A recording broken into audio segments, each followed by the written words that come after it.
couple nights after Rutgers Football dropped a very disappointing 38-19 result at Washington on the West Coast, coming off a bye week. Now 0-3 in the Big Ten, 3-3 overall. Midway point of the season. David Anderson's here. We're going to just talk about some of the issues with this team, what we see as the biggest problems right now for the state of this team, and how does it get better the rest of the way. Obviously, the path to a bowl game is, slipping away, so to speak. Is there a hope for this team to turn things around? And if so, where is that going to come from? So, David, let's start with offense. We've been talking a lot this weekend just about the struggles of this team. We knew going into the season the offense was the strength of this team. They've moved the ball well at times. A big problem that's kind of reared its ugly head now and showed up prominently in the Washington game was the inability to finish drives in the red zone. What are some of the biggest things that jump out to you?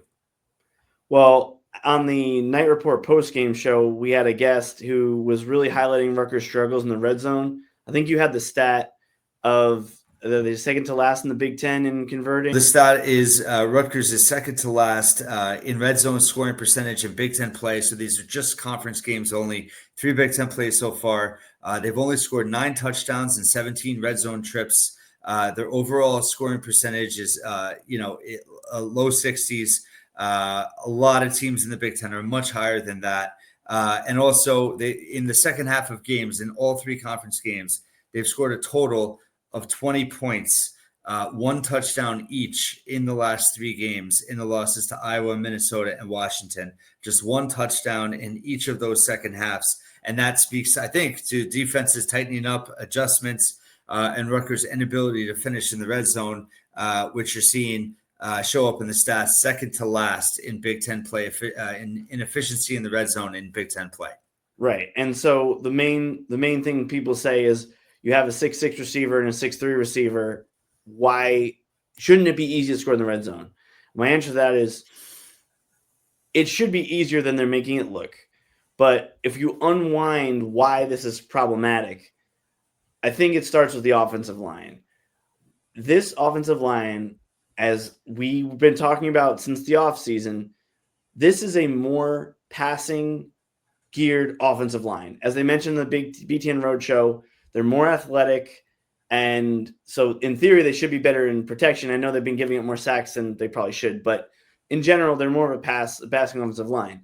So when they're running plays in the red zone, one of the things that the Dallas Cowboys dynasty in the 90s highlighted as the NFL was kind of shifting at that time was how important it was to move the ball on the ground in the red zone. And they would throw to Michael Irvin, Alvin Harper between the 20s. But once they got inside the 20, they really doubled down on being a good running team with they had Emmitt Smith, right? And I think Rutgers is struggling because they don't have, and this is the loss of Holland Pierce particularly. Yes. And 2 years ago, they had Curtis Dunlap, who was not the best in pass pro, but he was a big guy on the line. And so in running situations, he could push people back. Even if you go back to earlier in this tenure when they had Willie Tyler, who was not good in pass protection at all, but he was very good in the run game, especially in short yardage. And they don't have someone like that on this offensive line. In a run game, again, maybe Brian Felter is your only guy who's maybe, quote, above average. Maybe at times Kobe Asamoah, depending on the opponent. But they are struggling to run the ball.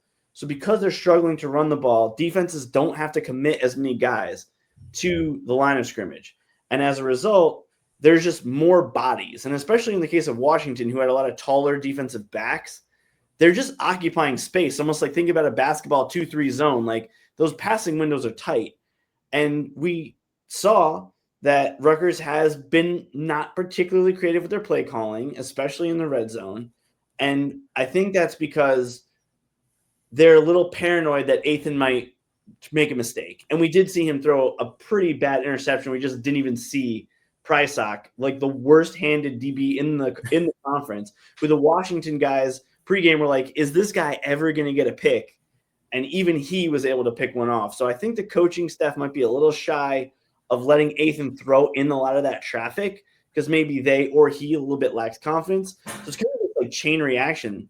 But at the same time, like as much as I hate the fade historically, they have two guys who you can throw a fade to on this. The problem is they threw one to DT Sheffield against Minnesota. Like, throw it to the other people, please. Then you might either get those touchdowns, because we've seen Ian Strong and KJ Duff have great awareness, body control, getting 1 foot down. Like, you can put it in the corner of the end zone where it's really tough to pick off. And I do think I'm shocked that of all the Rutgers teams that has thrown fades stupidly, this team is not utilizing it enough. And then if you have that threat, I think maybe some of those in-breaking routes will be working as well, because then I think that's the progression. You have to be able to run the ball a little bit better, which then should make you be able to throw it into single coverage on some of those like fades, which then means that either they have to double or an in-breaking route will be more effective because the DB is more afraid of you going deep. So I feel like it's kind of this like layered situation we have going on in the red zone. And it all starts with the fact that I don't think they were prepared for how much they were going to struggle to just get 2 and 3 yards. And I think that's been a killer. Like, so many drives, they got like 3rd and 3 in the red zone.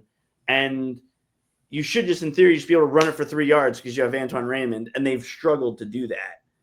So hopefully they can come up with some tweaks, maybe sending extra people in blocking lanes, or they can come up with a way to adjust the defense. But yeah, there is more that they can do. And I know I just said a lot there, but I think they need to open the field up at all 3 places, or come up with a way to run block more effectively, whether it be different play calls or just some other way. And I think this is where CJ Campbell is being missed a lot, because CJ Campbell had that quick burst speed. I love Antoine Raymond as a back, but CJ Campbell had an extra gear that like he could just kind of like take the ball, run 3 yards before they even knew he had it, and convert on those plays. And they don't have that right now. How do they adjust?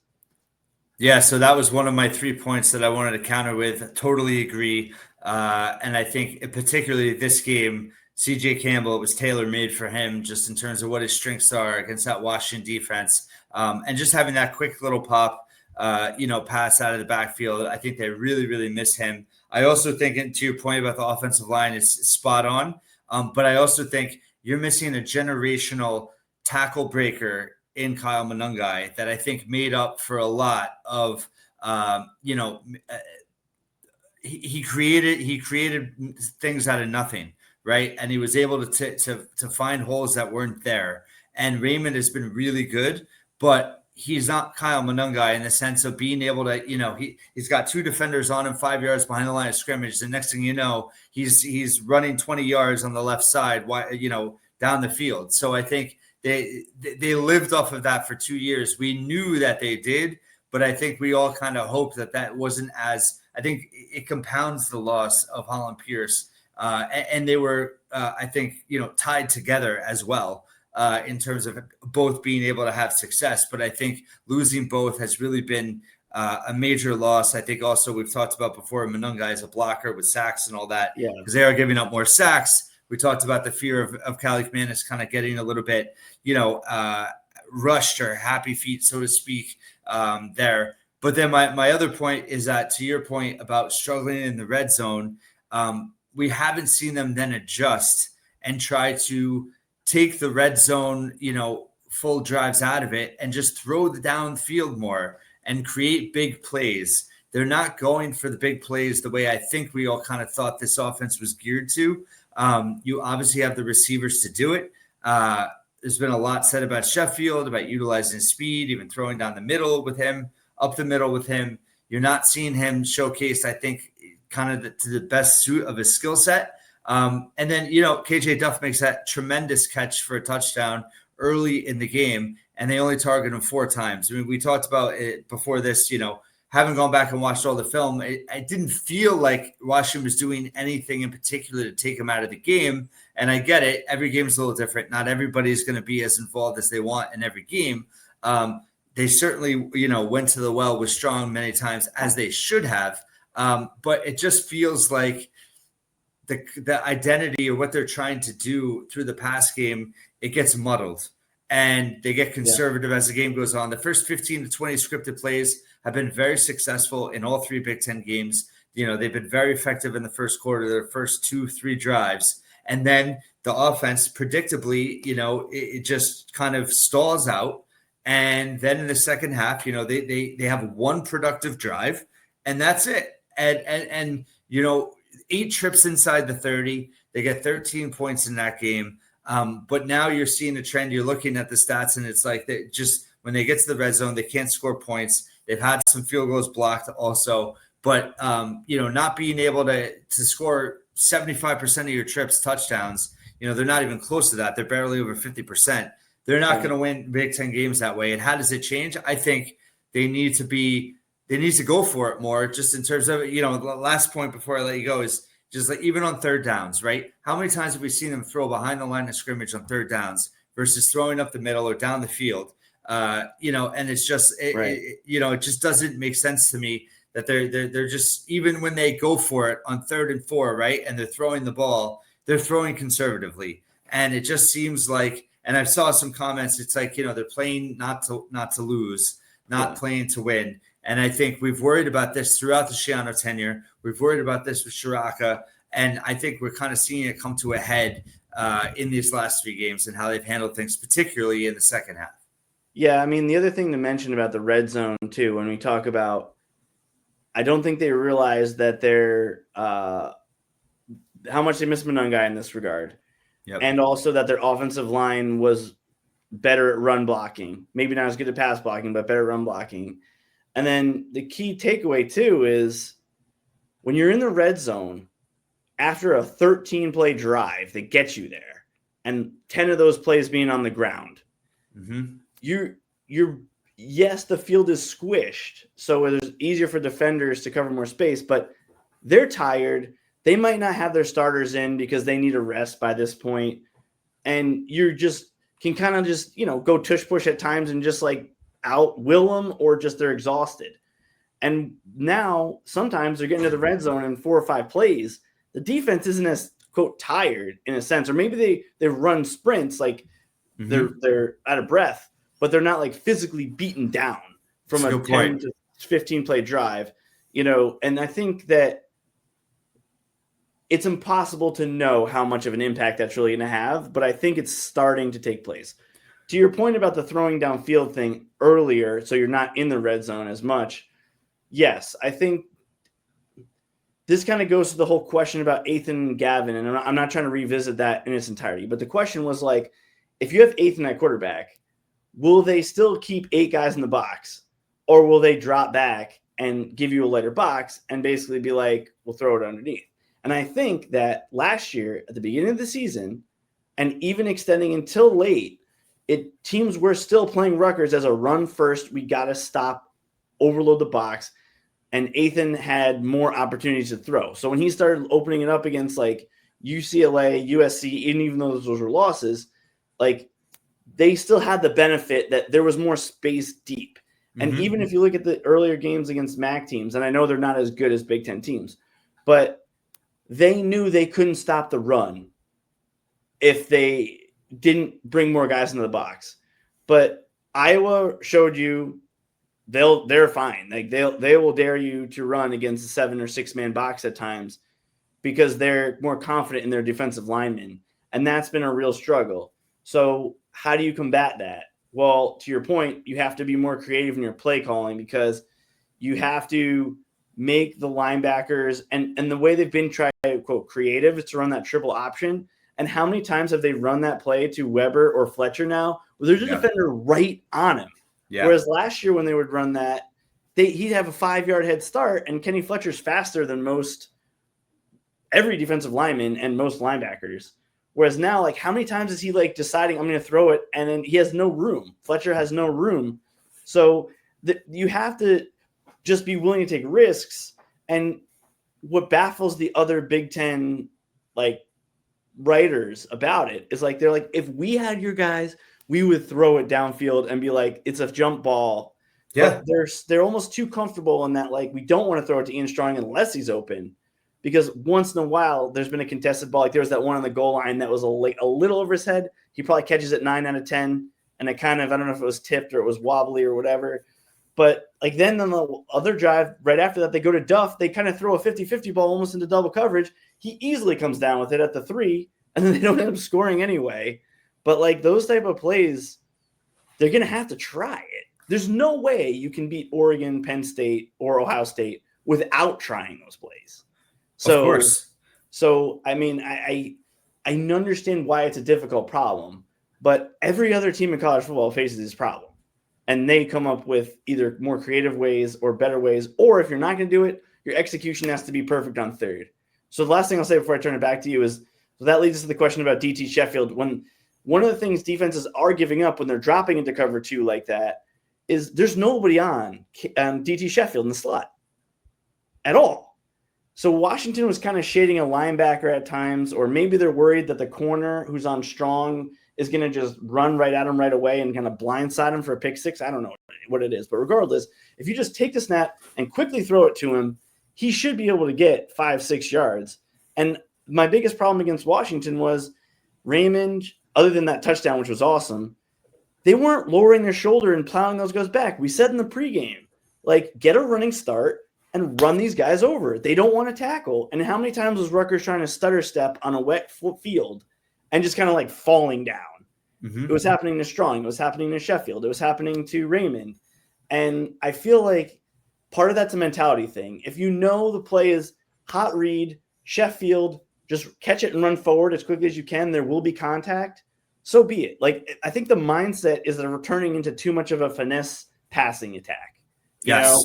And I was just curious on your thoughts about that. Like, we've seen many teams kind of fall into that trap, and then it takes good coaches like, you know, Andy Reid or Bill Walsh being like, hey, guys, we're becoming too finesse. We have to figure out how to, like, punch them in the mouth. Even if we can't just run it between the tackles, we got to come up with some way to give our team the right mindset.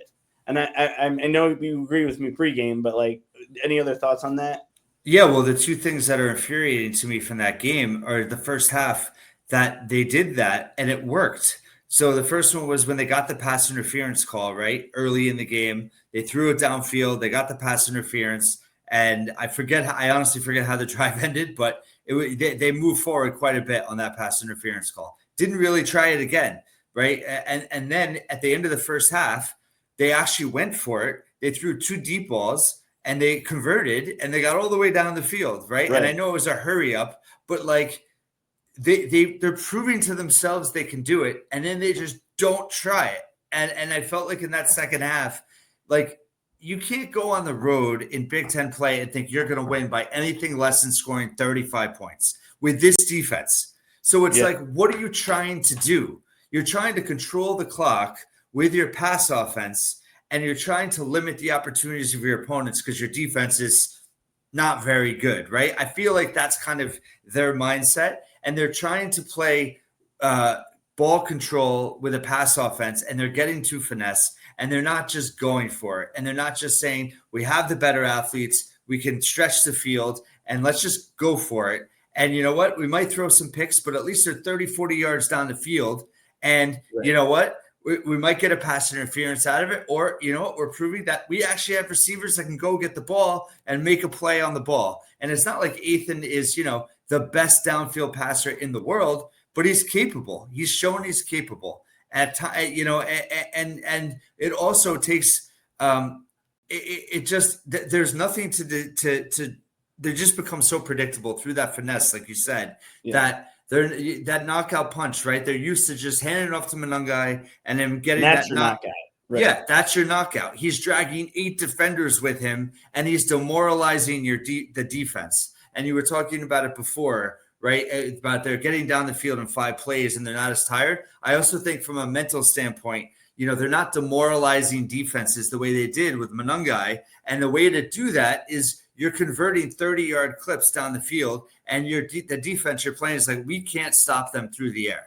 You know, that will get in their heads. And then they're so paranoid about the pass that then all of a sudden there's more space to run. And then you could see Raymond run that 15-yard touchdown from 15 yards out. That's when it opens things up. But they're just not sticking to what I think their strengths are. And it just speaks to a conservative game plan. And I feel like it's like Schiano's trying to play the way that he wants to play. he acknowledges they have to do it differently, but he's still playing in the same style with the run game first. It's just he's using the pass as a different vehicle, Right, but which he's is still the same thing why Maryland blew their games the last 2 weeks, especially against Washington. Yeah, at this point, I think everyone in the fan base would appreciate a 42-38 loss, right? Like we as infuriating as is the defense, as how poor they are, and we'll get to that, right? There's no excuse to lose a game because the offense is nickel and diming down the field, and they're generating almost 500 yards in offense, but they scored 9 points the final 55 minutes of the game because they got conservative, and it just that doesn't excuse some of the red zone lack of execution. But again, it speaks to like on third down, right? I joked about this on Twitter, but it was like Rutgers treats as if converting the third down by throwing behind the line of scrimmage, you get bonus points for that. Like, why can't they just throw Sheffield, down the middle, and if it gets clocked and drops it, fine. But they're not trying to take their best attributes in key spots, it's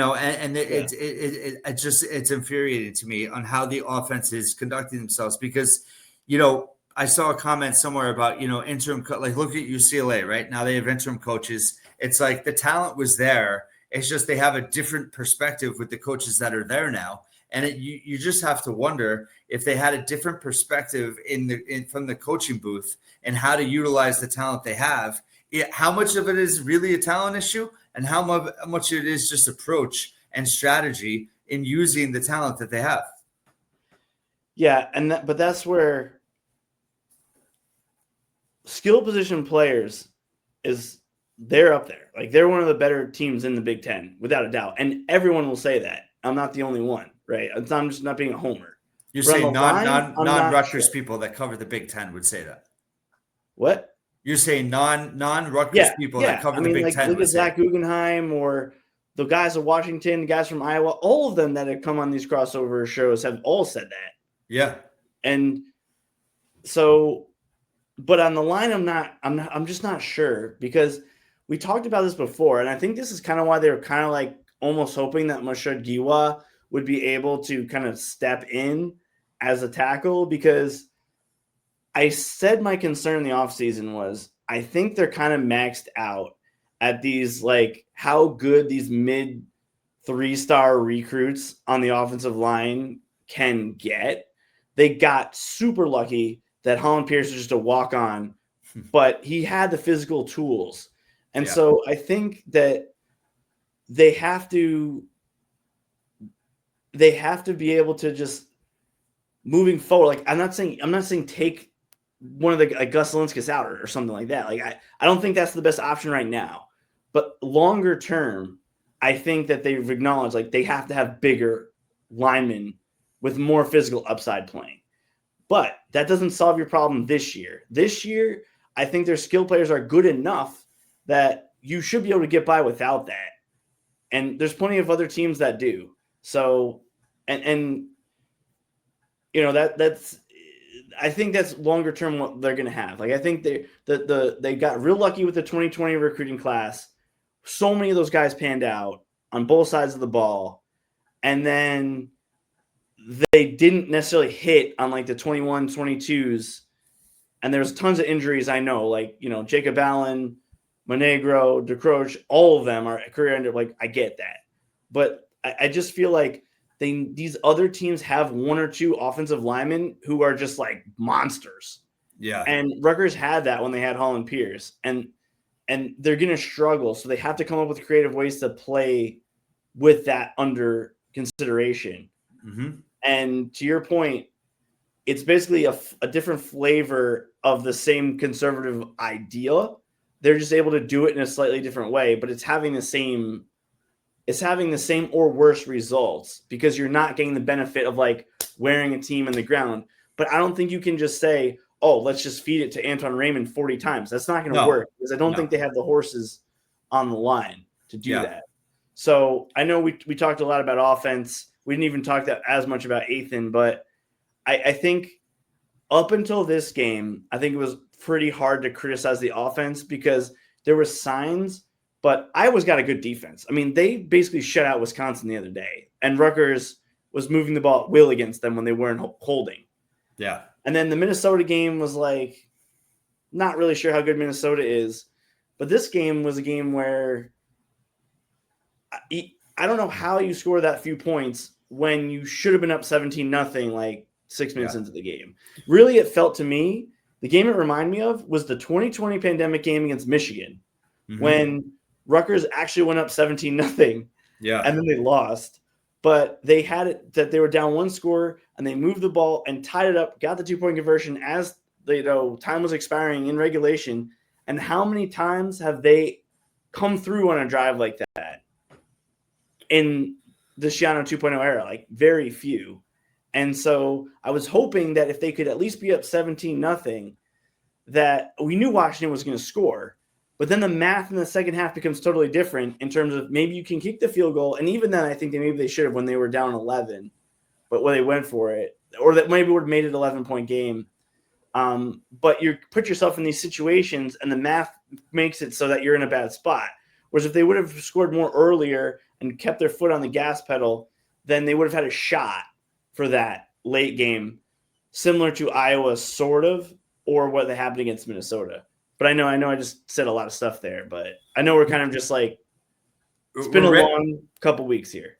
Yeah, but everything you're saying, I totally agree with it, and it just goes back to the point of, I think moving forward the rest of the season, it's not even like it is about results, and I want to see them win, but if they can't, I will be so disappointed if they just don't approach it that okay, let's accept the defense is not good, right? And are there things that they could get better at? For sure. But they're not generating enough on the defensive line. Their secondary has struggled mightily all year. You're going to give up 30-plus points probably in every Big Ten game you have. Probably maybe even against Purdue. Right, because the two worst teams you're going to play have good offenses in Maryland and Purdue. So if the coaching staff and Schiano in particular can't change his mindset that, you know what, we're going to have to score 35, 38, 42, whatever it is in every game if we want to win. And we have to play that way. And if they can at least just approach it that way, and it could bomb, right? Maybe they only score 17 points in the game because Ethan goes 25 for 55 and, is 3 for 15 on passes 20 yards deep, right? But at least they're showing that they understand the dynamic of their team, and they're playing in a strategy that it's the only way they can play to win. And it might not work, and they might not be effective in it, but at least they're playing in a way that is in my opinion, really the only way they're going to have a chance to win. Yeah, I mean, when you look at that Washington game, they were playing to win that game 41-40 or whatever, and they only ended up with 19 points. Yeah. Basically, you have to have that touchdown you scored, the time you got stopped on fourth in the first half, not missing that field goal, and those last two drives that stalled out like deep in the zone, like all of those to go right. Mm-hmm. They were playing, instead of playing to win 13-12, they're playing to win by 1 at a higher number. Yeah, it's almost like don't even worry about the other team. Like you're playing against yourself. Just get as many freaking points as you possibly can. Just put like it goes back to Kansas State last year in the bowl game. That's what Kansas State does. Exactly. They don't care if you scored or not. They're not even putting into context of what the other team is doing. They're just trying to get as many points as possible. And then at the end of the game, they'll look at the scoreboard to see if they won or lost. They're not making decisions based on what the other team is doing. They're making decisions on, we are going to try to run rampant and score as many freaking points as we possibly can. And we all saw it. And I am not touting myself at all. I am not unique. If you were a seasoned Rutgers football fan, you knew at halftime that the floodgates were about to open, and that Washington was going to go on a run and score a bunch of points. And if Rutgers didn't know that coming out of halftime, that they weren't going to be able to win, 30-28, they were going to have to score 40 to win that game. And it just felt as if, they were trying to control the game, and when they did go deep, it was working a good amount. They just didn't go to that well enough. And that to me was just very frustrating. And I feel like there's been a version of that in all three losses, but much more so in this game. But again, you go back to they scored one touchdown in the second half of, and we haven't even really harped on adjustments. I know a lot of people saying, Rutgers doesn't make adjustments after halftime. I know we've talked about it a little bit. I don't think we think it's as bad as people think in terms of not making adjustments versus making adjustments. But I think for me, it's more mindset and it's more approach than making adjustments versus not making adjustments. It's not having kind of accepted the fact that this is how you're going to have to win. Like it's the same thing with basketball last year. I said it, they were going to have to win 95-90 every game. Like they weren't going to be able to shut teams down defensively and win 68-64 the way they used to, and I think that you have to accept the identity of your team. And you knew going into the season you were going to be an offensive first team. You didn't expect your defense to be as bad as they are, right? I know that's not how Shiano likes to play, but it's just the reality of the situation. So the quicker you can adapt, the better hope there is you could salvage something out of the season. If they show if they go into Oregon trying to win the time of possession, right, then the game's lost before it even starts. Yeah. Yeah. I mean, again, all this is easier said than done. But of course. But again, my biggest concern coming out of that Washington game is just what factors have led to why this offense is a little too finesse. Like, is it the play calling? Is it the mindset? Something happened in the last 4 weeks or 5 weeks. Whereas in that game against Ohio, I know they're not a Big Ten team, but Rutgers was physically taking it to them. Like, lowering your shoulder, it doesn't matter if the other guy is bigger or stronger. Yeah, it might hurt more if he's bigger, but it's the mindset of that. Mm-hmm. And I don't know if they're worried because too many guys are hurt. I can't point my finger on it, but I'm sure that's one of the reasons that they're not scoring enough points. And to your point, results matter, as in results of obviously wins, losses, but they're just not scoring enough points. Right. Period. Like, they have to score more, and we think they can score more. And I agree with you too. The last thing I'll say, and probably the last thing I'll say about offense, is I think they're too worked up. And PJ Fleck has the same problem. Don't get me wrong. The Rutgers isn't the only coaching staff about the turnover number. Mm-hmm. But I mean, was it Cornell and Harvard game? The quarterback punted on 3rd and 25, and it was like, I don't know, a 20-yard punt. That's not a turnover, but he could have thrown a bomb. Mm-hmm. And if it was picked off 60 yards downfield, that would have been way better than that 3rd and pooch punt. Mm-hmm. And how many times I feel like has Rutgers been burned by that? I keep harping back on that stupid Nebraska game from 2022 where the guy threw 3 picks. Rutgers wins the turnover battle easily. They block a punt, and they still lost. Yeah. And it was like, because those Nebraska turnovers, other than the punt block, which they couldn't even punch it in off after, like, I get it. You don't turn it over, you're more likely to win. That's fine. But just like that stupid stat, the team that runs the ball more times usually wins. Well, no kidding, because usually they're winning. Yeah. Right? It's like a stupid thing. Whereas like a fumble behind the line of scrimmage inside your own red zone, obviously that matters more than throwing it on 3rd and 30 downfield. And that's where even Athan's pick, I think that was a 3rd or 4th down. So I was annoyed, but it wasn't as annoyed as when you throw it on 1st and 10. Yeah.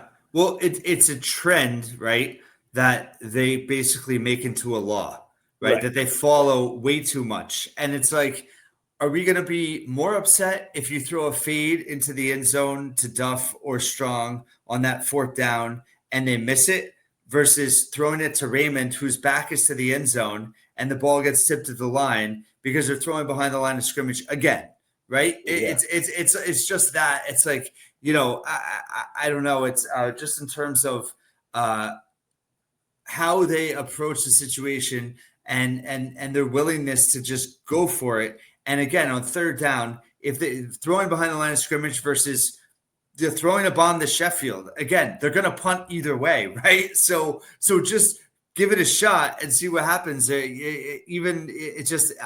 just so sick of how many times on third down they throw behind the line of scrimmage. And I think, you've spoken about this before. We've talked about mindset, right, in terms of what the coaches instill confidence in their teams, and it's when they go for the pump block and, it's you fire up your teams by some of the decisions that you make. And I think that some of those offensive decisions make the offense tighter. And it's like you're giving them a smaller window to have to execute in. It's almost like they have to be more perfect because, if you're taking shot after shot after shot, you're going to hit some and it's going to pay off versus if you're trying to needle your way through by making these perfect plays in really tight windows. I just feel like it puts more pressure on them. We can talk about the defense all you want. I mean, I think everyone is frustrated and surprised. I think, it's from a Schiano perspective. I mean, this is what he's known for. This is what, everybody understandably so wants to throw stones at Rob Smith. I think, I don't think Schiano hired Rob Smith thinking that he was going to be some type of wizard the fourth time he hired him.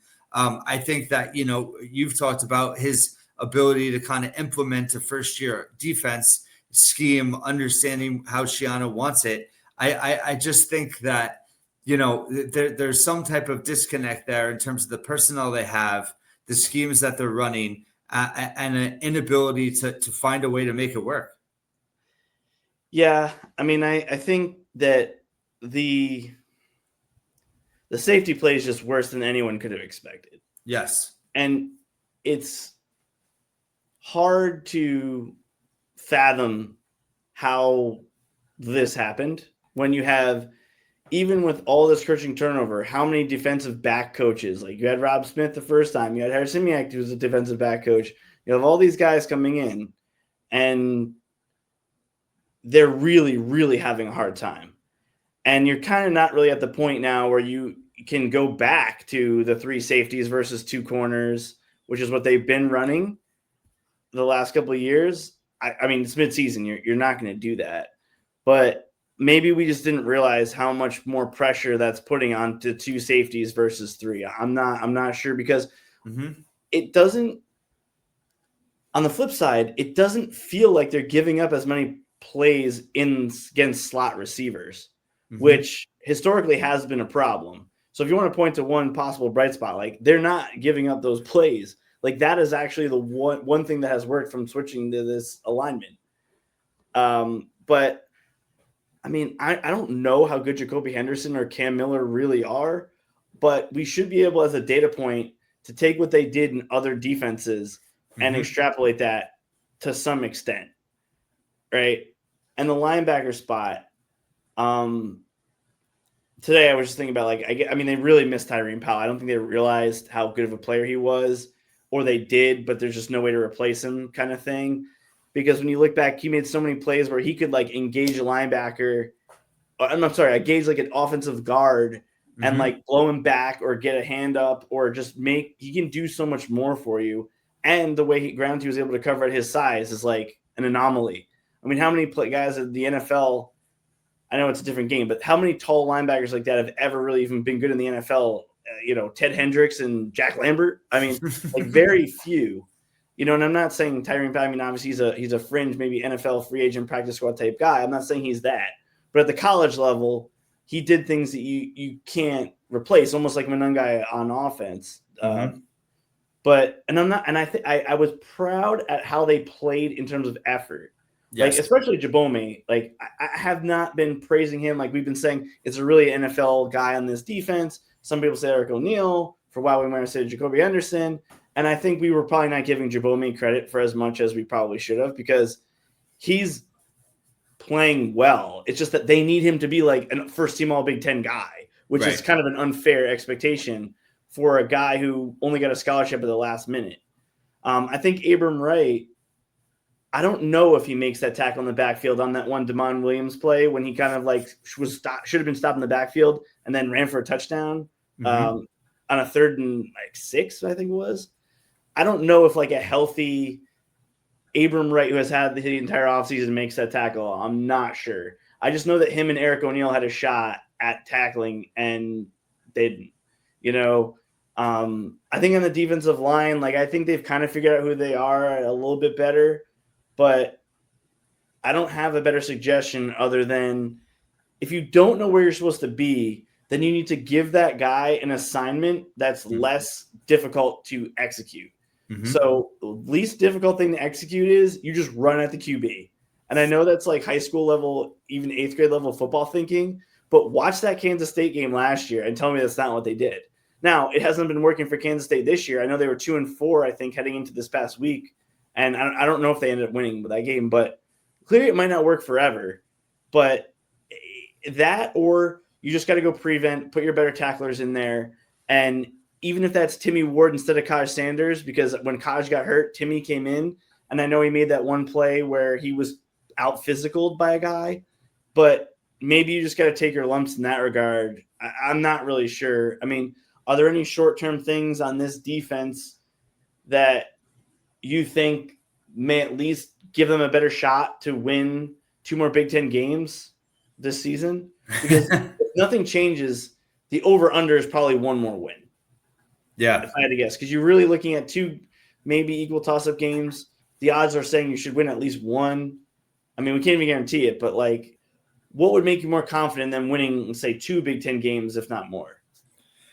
Yeah, I think, one thing they've done well in the past, to your point, was, they were able to defend the run, and they've really struggled this season. I mean, how many times they did hold down Jonah Coleman. I think the game plan was to do that and then pray that you don't get beaten through the air. Yeah, but then Damon Williams, right. they made him look like Michael Vick. So, I think, yes, they did hold Coleman down, and that was notable, but they're giving up over 5 yards a carry against every opponent, and that's pretty difficult. Then when you combine that with they're giving up big pass plays as well. And I think it just goes to the point of, what does this defense do well? What is their strength?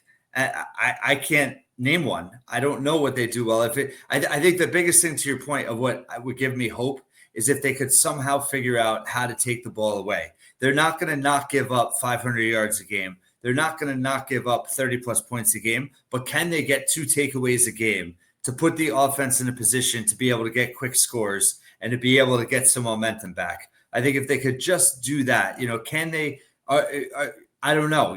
I don't know X's and O's the way you do, but can they position their secondary in a way and change their mindset where they can jump routes and try to be more aggressive in getting picks? Because guess what? They're giving up big pass plays anyway. Is there a way that they can get in there and try to take the ball away more effectively? Because they're not doing anything to stop drives. And when you're not giving your, and I don't need to belabor the point, because I did mention it in the post game. I mentioned it several times, but it's reverse of what it used to be, where the defense had so much pressure on them because the offense couldn't score. And now it's the flip side, where I think there's so much pressure on the offense because they know the defense can't get stops. So if there's some way that the defense could get, 1 to 2 takeaways a game, it would, you need more than 1. But if you can get 2 takeaways a game, they're getting 0 to 1 every game here.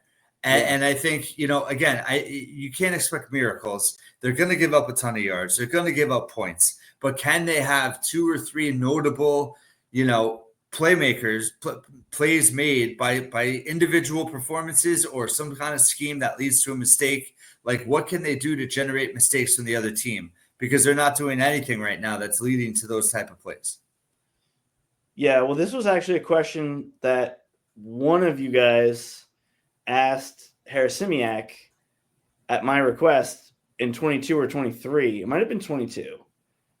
About how confident are you that if your defense plays basically it's straight, that you can generate the turnovers you need? Because at that time, the offense wasn't good.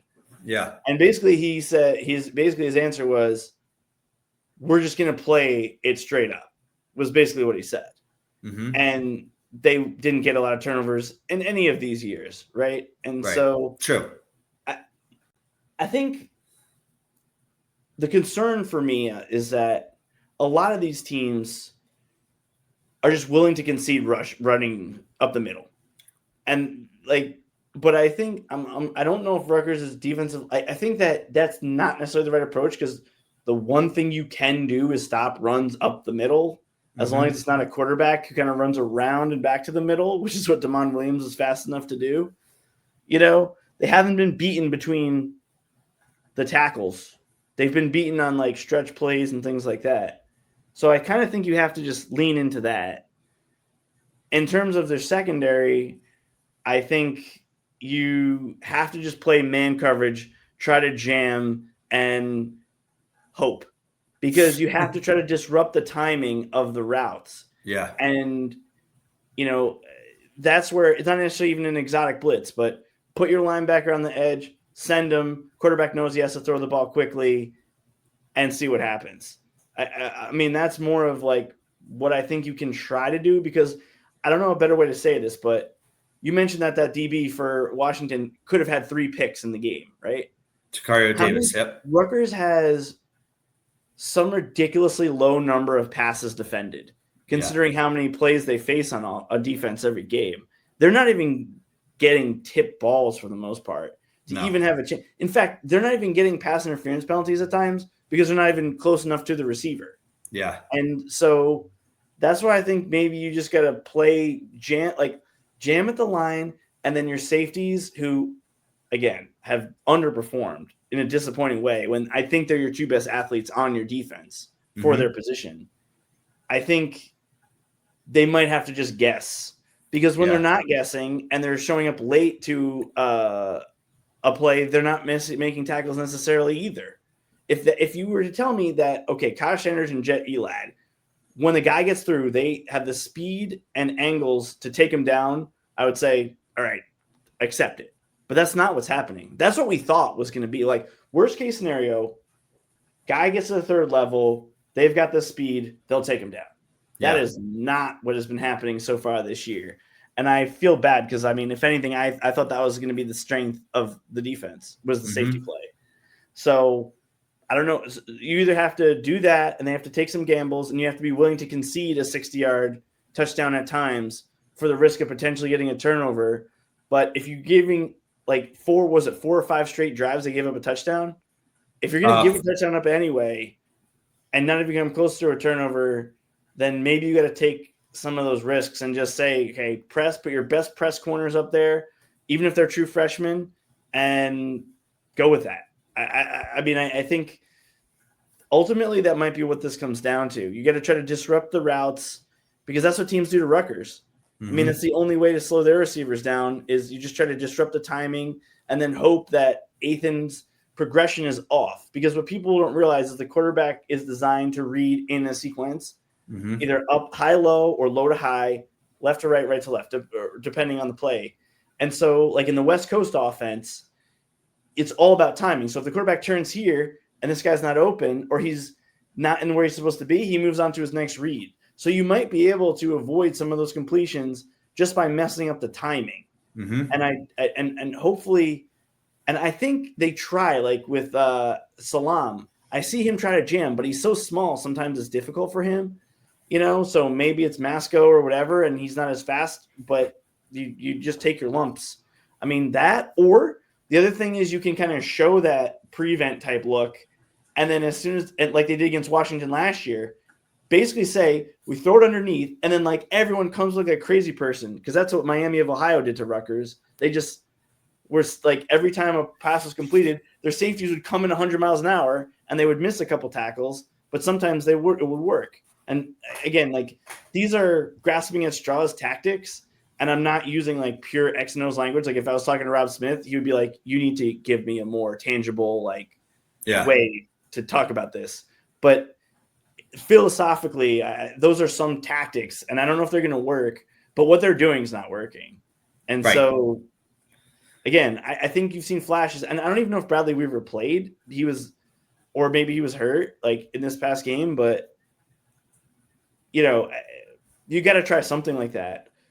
Move Eric O'Neal to linebacker if he maybe can get a better jump on running the passer. I don't know. This is, again, generally not the best plan, but right now we're kind of just, you're trying to throw something at the wall and hope it sticks on the defensive side. But to your point, if you really want to be like a Big 12 type team, you can give up a zillion points. But if you come out of that game with 2 turnovers, like, or a lucky drive-killing sack, which is as good as a turnover, like, you might win. And assuming your offense scores more points. And again, I don't have good answers. And this is not easy to do. I'm not saying it is. If you made me the DC, they'd still give it the same amount of points. But from a philosophical standpoint, they have to change it. Because, like you said, they got to stop in the second half outside of like one drive against Minnesota. It feels like, and one against Iowa they got, maybe. Yeah, they've gotten lit up. Like I think they in three Big Ten games, they have 2, maybe 3 stops in all the second halves. That's really hard to fathom. Well, and that's where my frustration comes in. It's not that it's even, we both brought up concerns with the defense before the season, and I'll say that we got some pretty negative comments for it too. But when I said that against Iowa, I said their defense has no strength, and I got ripped for that. But I think the point here now is that, okay, you have a 3-game sample size in the Big Ten, and they've kind of all gone the same exact way. Right. So it's like, what are you going to do now? Are you going to try to continue to win the same way that you're trying to win those games and it's not working? Or are you going to really try to just come up with a different strategy? And as to your point, it's not easy to do. It's not easy to execute. I'm not talking about change. I'm not saying Schiano should change from a 4-3 to a 3-4. I'm not saying that, but I'm just saying, to your point, philosophically, they have to have a different strategy. And I'll close on my end with just saying that I think, I tweeted this today, and I got a little flack for it, but from both sides. But yes, NIL is an issue. Right? This team is not – it's funny, though. There were a lot of people before the season that said this is Schiano's most talented team. There were a lot of people chattering that before. But my point is, based on the NIL situation, nobody expected this to be a top 6 Big Ten team, right? They don't have that talent level. But they have enough talent that they should not have gone 0-3 in these 3 games. When you have second-half leads in all 3 games, there's a coaching gap there that, in my opinion, that they struggled. Obviously, performance on the field, but coaching-wise, I think it's a glaring issue in how they lost these 3 games. And I'm not saying they expect them to win all 3, but you can't lose all 3 either. And I think that's where the discussion needs to be. It's not that, yes, we all know they need more NIL, and you and I are going to talk more about that with Kelly's in and the mission and all that. But we know they need more NIL for more talent and more depth. But based on the talent and depth they do have, they should be better than they are. And I think that's the biggest frustration with this season so far. No one expected them to go 9-3, right? Last year there was hope that they could. And in a lot of ways, I think they did, even though they went 7-6 and they had 4 Big Ten wins, we still felt like they underachieved, right? And they did have struggles with injuries, and they've had a lot of injuries this season yet again. They've lost some guys to NIL. All that are absolutely relevant factors. However, we stressed before the season how important it was to go 6-6, 7-5, and to continue that forward momentum. And I feel like the last 3 games, the coaching staff has not done a good job in getting the most out of this team. And they fell flat by losing 3 games. They had leads in the second half. And, you're not going to be a good team if you do that. And those are the kinds of results that lead to a 3-9, 4-8 season. And that is going to be a killer if it happens. There's still time for them to turn it around, right? They could pull an upset. They could win Maryland and Purdue. And we might be here at the end of the season, like last season, say, you know what? Hat tip to Schiano. He pulled it out of the hat again, and he was able to pull it together and get to 6 wins. But there's nothing that's happened in these last 3 games that gives me any hope that that's going to happen. And that's just that I'm just, being straight in terms of what I've seen so far. I hope I'm wrong. I hope that we see adjustments. I hope that we see big plays on both ends of both sides of the ball, and all of a sudden momentum starts to change. But it's really hard to see after the last 3 games that that's going to change. Yeah, I mean, just on the talent point, right? We talked at length, especially 2 off seasons ago, about how the gap between the top 10 is as big as the gap between 10 and 50 in the recruiting rankings. And Rutgers has been in there. So they're in there. And if you look at what 247 Sports does, the college team talent, where they give you the aggregate score for your team. And obviously it's not perfect science, whatever. But the last 2 years, Rutgers was playing with the 17th most talent from that standpoint. Now, we know Holland Pierce was unrecruited. And a lot of those guys, especially in the 2020 class, was bizarre with the pandemic or whatever. But needless to say, a football team doesn't have 5 players. They got 85 to plus. So there's enough guys that they went from 17th, which is why I think we felt 2 years ago that if they're really 17th or 18th, because it was like very close, that's not that bad of a finish to go 3-6 in the Big Ten when you still were facing Penn State, Michigan, Ohio State 2 years ago. And then last year with 17th, but with a considerable margin higher than Northwestern, they went 4-5, could have easily been 5-4. So if it really, from a talent standpoint, you could say they overachieved in that sense because, they didn't have to play Ohio State and Oregon and the big boys, Penn State also in the playoff, Indiana in the playoff, but like they're still beating other teams that were above them if they were in 17th place. And I think 18th was Illinois, who actually was better. Right. So then the fact that this year you're 14th, which, if you're USC, you scoff at that. But for us, that's not bad at all. Last time Rutgers was not in the bottom 4, I think was like 2015 in terms of this metric. So that's the frustrating part when you take the talent thing and then just watch games. And if you just I was with my real estate client yesterday at a place that had all the games, all the college games. It was must have been 20 games going on at the same time at 5 p.m.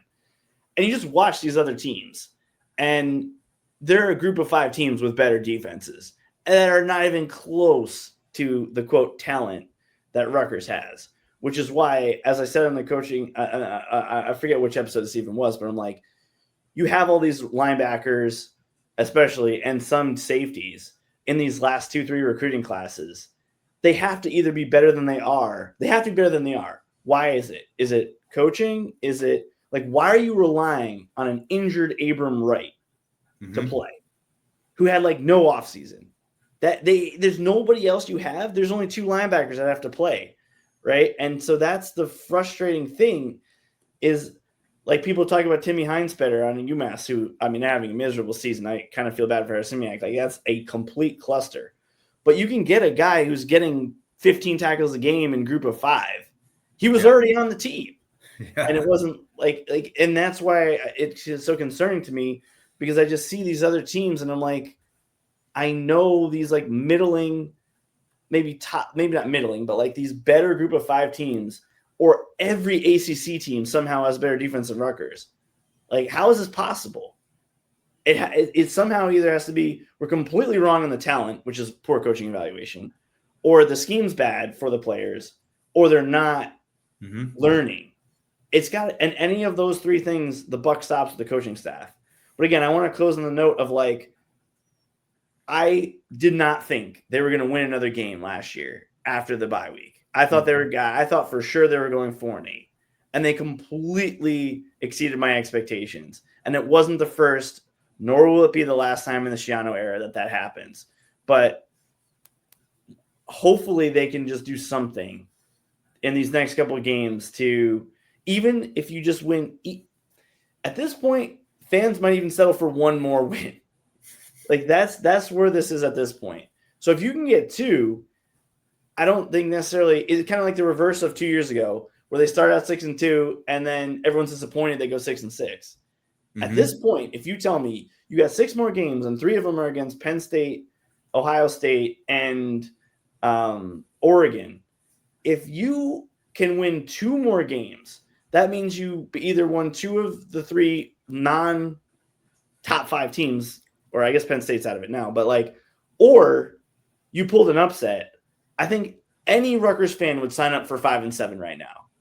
And that's my last question to you as we end this podcast.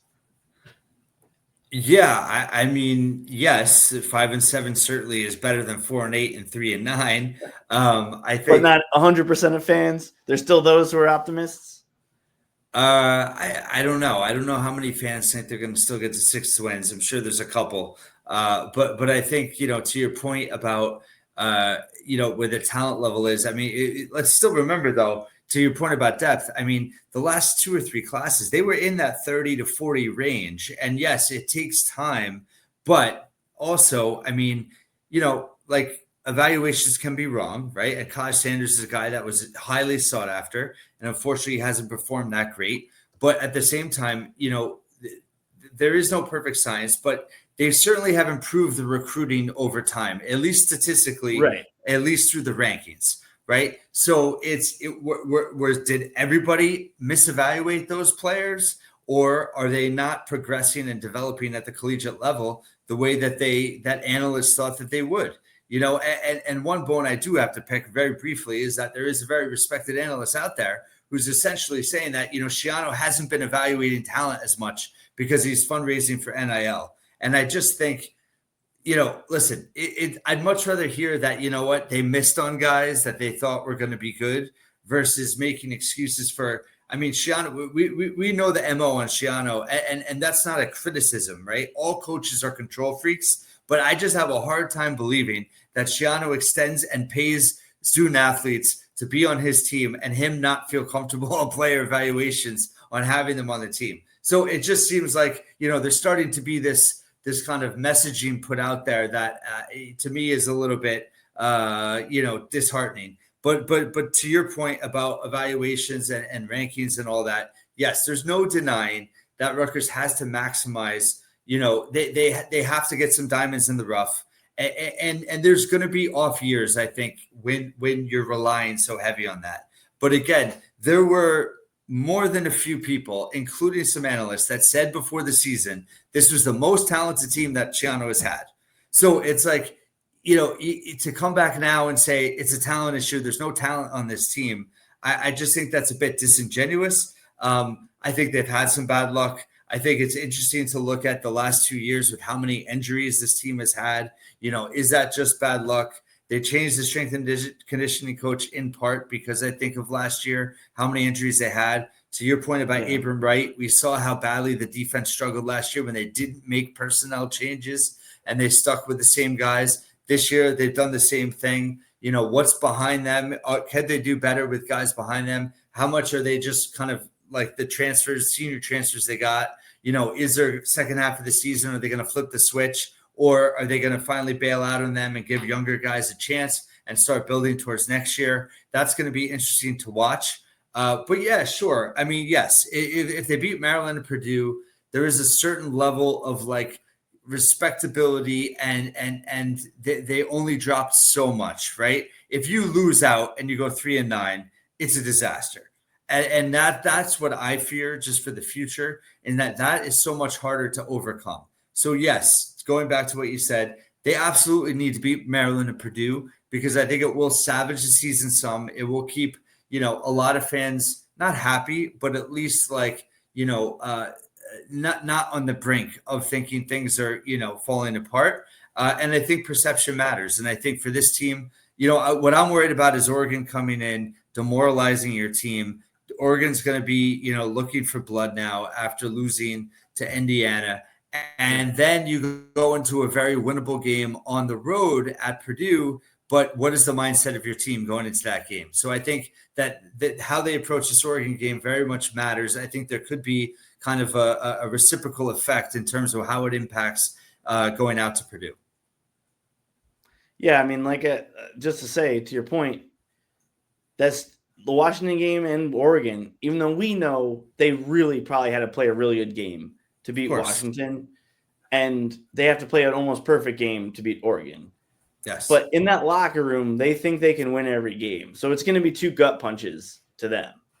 Whereas, I think the fans are more frustrated because we put a disproportionate amount of stock in the Iowa and especially Minnesota games because we knew how hard this was going to be. We don't look at it like 1-0 every week. Yeah, true. And that they can go 1-0 every week. We're obviously on the outside.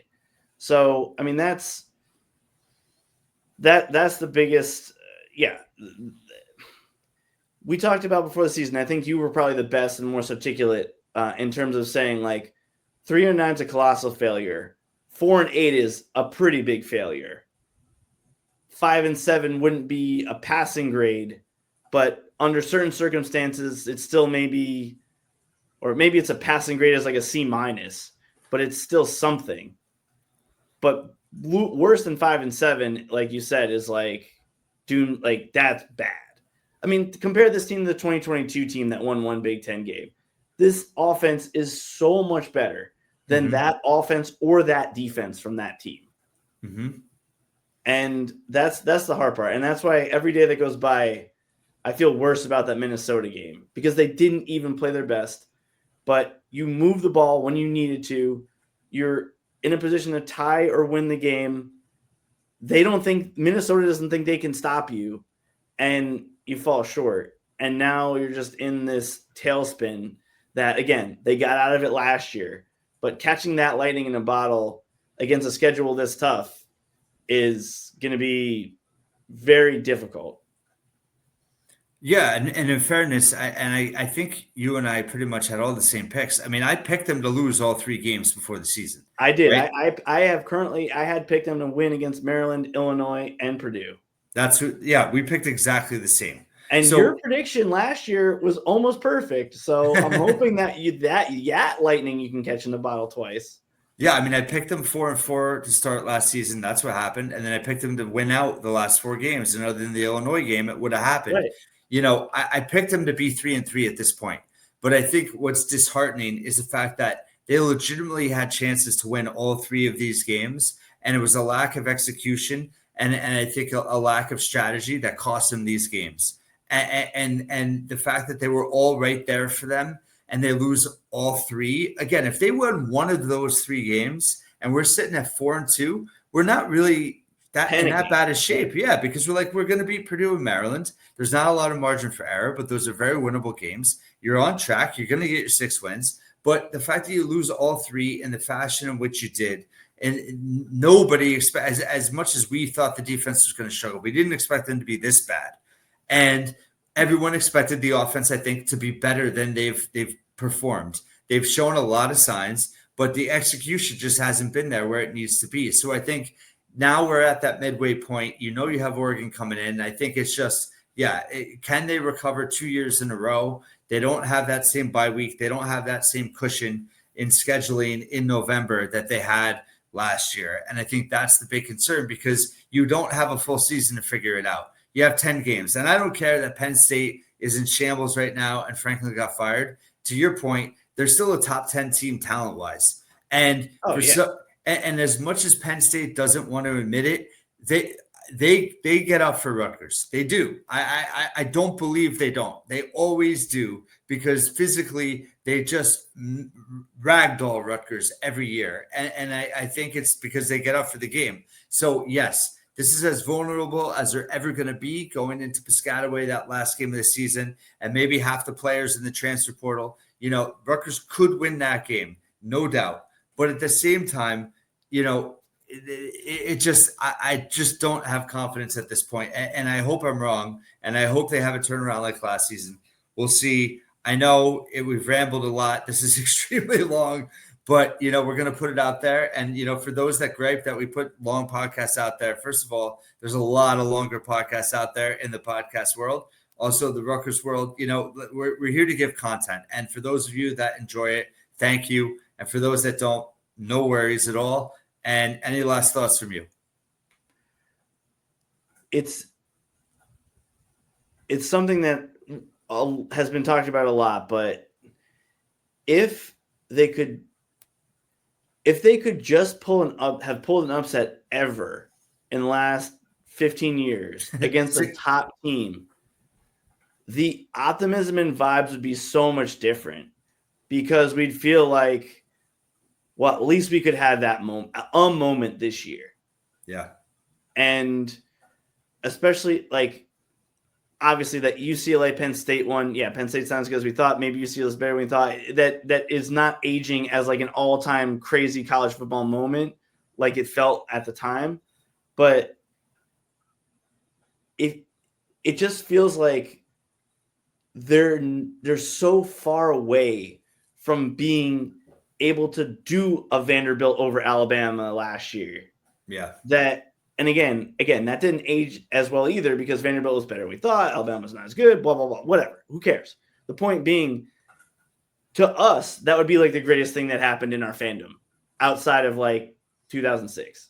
Yes. If that happened. Like, I can assure you, the greatest moment as my Rutgers football fandom outside of being Louisville in 2006 would be if they beat a top 10 program in the next 5 years. Mm-hmm. And so if we had that, the optimism would be so much different around the program. So to your point, it's either if they would have just beat, let's say, Minnesota or any of these last 3 games, or if we had the confidence that they could pull a major upset. But it's neither.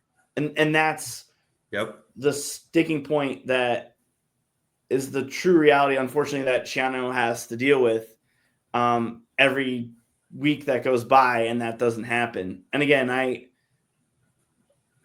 I really respect everything he has done for this program, and I think he's going to have to make some hard decisions because he's not going anywhere, nor should he.